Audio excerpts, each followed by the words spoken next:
Hello po sa inyong lahat mga ka-crypto. Ako po si Pinoy Crypto Trader at sa video na ito ay atin pong pag-uusapan ang tungkol sa balitang ito kung saan ang sabi rito ay Russia plans to launch stablecoin in two crypto exchanges. Yan, ang bansang Russia daw ay meron daw po silang plano na mag-launch or maglabas ng kanilang sariling stablecoin.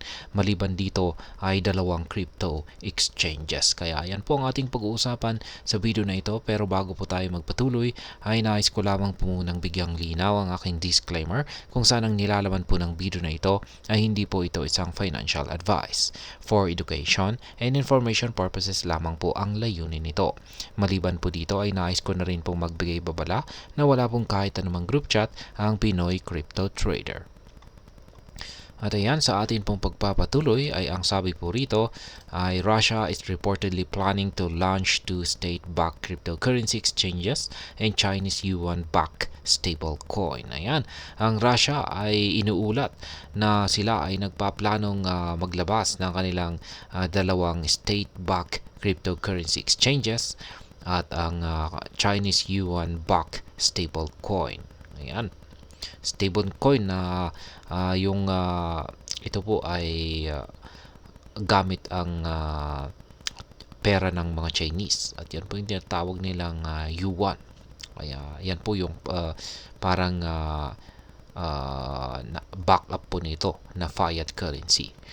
Kaya ayan, local media outlet Kommersant reports today that the cryptocurrency exchanges will launch in two major cities, Moscow and St. Petersburg. Ayan, ayon daw po sa local na media outlet ng Kommersant ay ang mga cryptocurrency exchanges ay ito raw po ay kanilang ilalabas sa dalawang pangunahing lungsod ng Russia kung saan ay ang Moscow at ang St. Petersburg.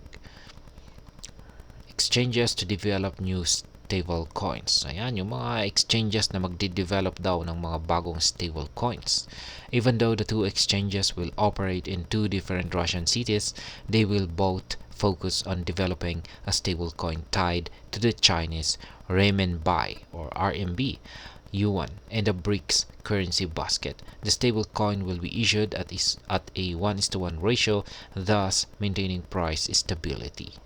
Ayan. Sabi rito ay bagaman ang dalawang exchanges na ito ay mag-ooperate daw sa dalawang magkaibang lungsod dito sa bansang Russia, ay pareho po silang magtutuon sa pagdi-develop ng isang stable coin na ito po ay nakadikit sa presyo ng Chinese renminbi or yuan at sa BRICS currency basket. Kaya yan, ang stablecoin na ito ay ilalabas po sa 1:1 na ratio, kaya mapapanatili po nito ang katatagan ng presyo nito. Reason behind the move. Yan, ito po yung dahilan. Ano nga ba yung dahilan kung bakit ito ay ginagawa ng bansang Russia?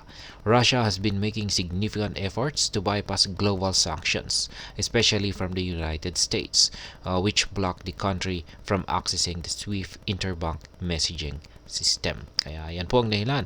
Ang Russia ay gumagawa ng makabuluhang aksyon upang maiwasan yung tinatawag nilang global sanctions, lalo na mula sa Estados Unidos na nakablock sa bansa mula sa pag-access sa SWIFT interbank messaging system. Yan. Sa madaling salita ay iniiwasan po na po nilang gumamit ng US dollar. Kaya yan. Russia legalizes crypto mining. Ayan, ginawa na pong legal ng bansang Russia ang pagmimina ng cryptocurrencies. Meanwhile, Russia has been pivoting towards blockchain and cryptos in recent times. As reported earlier, President Vladimir Putin recently signed into a law legislation legalizing crypto mining in Russia. Ayan, ang Russia ay lumilipat na po patungo sa blockchain at cryptos nitong mga kamakailan lamang. At ayon po sa mga naunang mga ulat, ay kamakailan lamang ay nilagdaan ni Pangulong Vladimir Putin ang isang batas na nagli-legalize ng crypto mining sa kanilang bansang Russia. Kaya yan, sa madaling salita ay legal na po ang crypto mining sa bansang Russia at yan po ay pinahintulutan ng kanilang Pangulo na si Vladimir Putin. Kaya yan po ang Russia. Kaya sila na rin po ay ina-accept na rin po nila ang cryptocurrencies. At ayan, hanggang dito na lamang po tayo sa video na ito mga ka-crypto.